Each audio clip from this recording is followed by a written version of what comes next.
Hello everyone.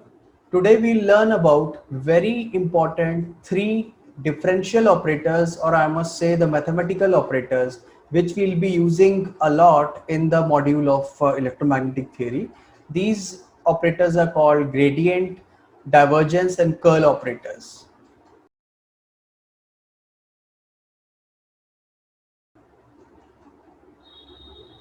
The first operator which we'll be using is called gradient operator.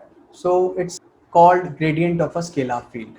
So what is it? The gradient of a scalar V, the electric potential point function, is given by grad of V. Please remember the symbol for gradient operator is grad. We can write grad or it is given as this symbol grad. So grad of V is equal to dou V by dou X I cap plus dou V by dou Y J cap plus dou V by dou Z K cap.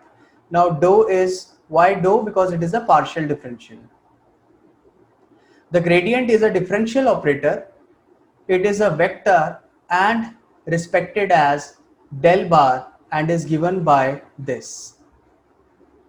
So that is I cap dou by dou x plus j cap dou by dou y plus k cap dou by dou z, where I, j, k are the unit vectors along x, y, z directions respectively.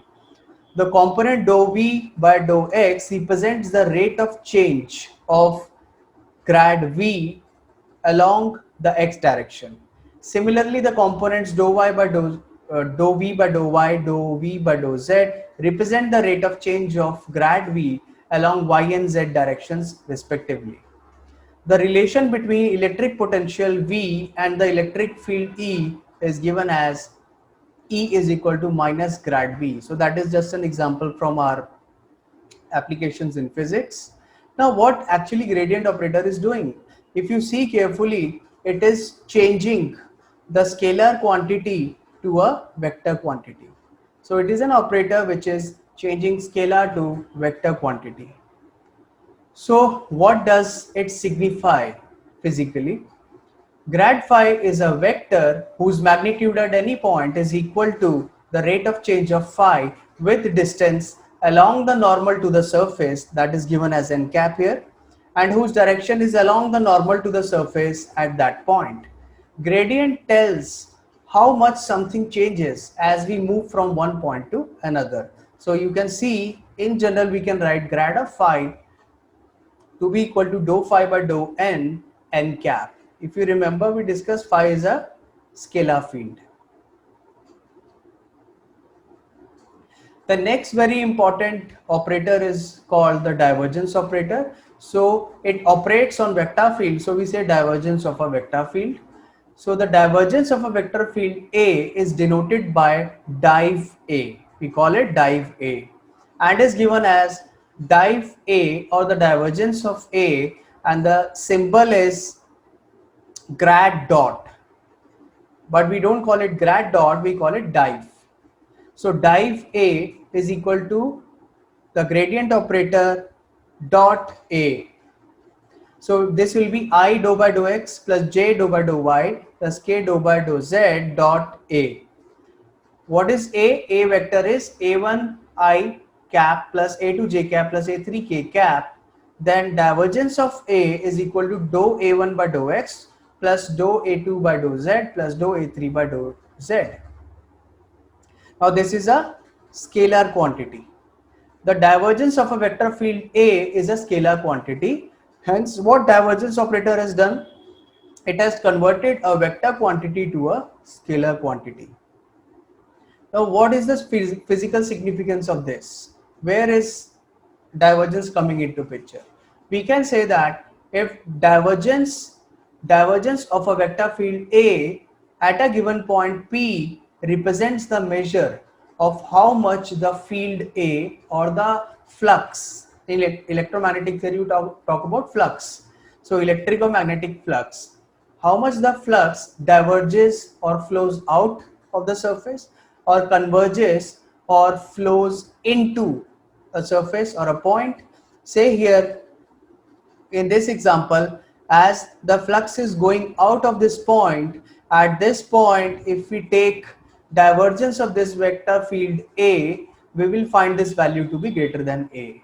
So if divergence of vector field A is greater than 0, then we say that the flux lines are diverging out, flowing out.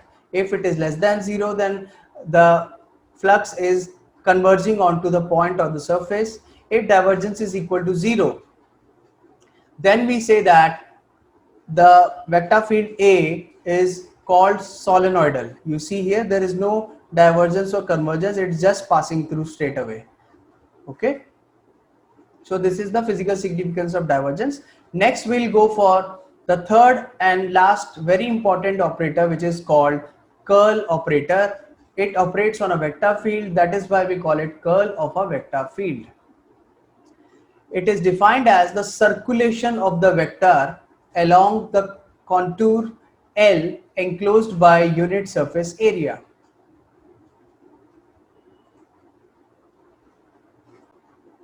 The curl of a vector actually gives the rotation of that vector in vector field. So curl of A is given as this symbol. This is grad cross A, vector A. But please remember, this cannot be called as grad cross. We call it curl A. So we just use the simple determinant formula, which is I, J, K cap, and grad components come on the second row, dou by dou x, dou by dou y, dou by dou z, and A vector component come on the third row, ax, ay, az. We can open it simply using the determinant formula I cap times dou az by dou y minus dou ay by dou z plus j cap dou ax by dou z minus dou az by dou x plus k cap dou ay by dou x minus dou ax by dou y, where a cap is ax I cap plus ay j cap plus az k cap, and grad operator is I dou by dou x plus j dou by dou y plus k dou by dou z. The circulation or rotation of a vector A over a surface S is represented as integral over surface integral of curl A ds is equal to surface integral of curl A dot ds. These are just different notations. This is the same thing. The curl of a vector field A cap is a vector quantity. Please remember that. So curl operator actually converts vector quantity to another vector quantity. So this is just the representation of the surface enclosed by a closed path L. So this is the line element, this is the surface element. Now what is the physical significance of curl? Curl A measures the rotation of a vector field A. If curl A is equal to 0, then we call vector A to be irrotational vector field, or it's also called conservative vector field. In physics, what example we have? Curl of a magnetic field B or curl B represents something called magnetomotive force. Curl B observed at a point close to a current carrying conductor represents the current flowing per unit area to that point. You can see here the rotation of the field is given by curl A. Thank you everyone. This was all about the three very important differential operators: divergence, curl, and gradient. Thank you.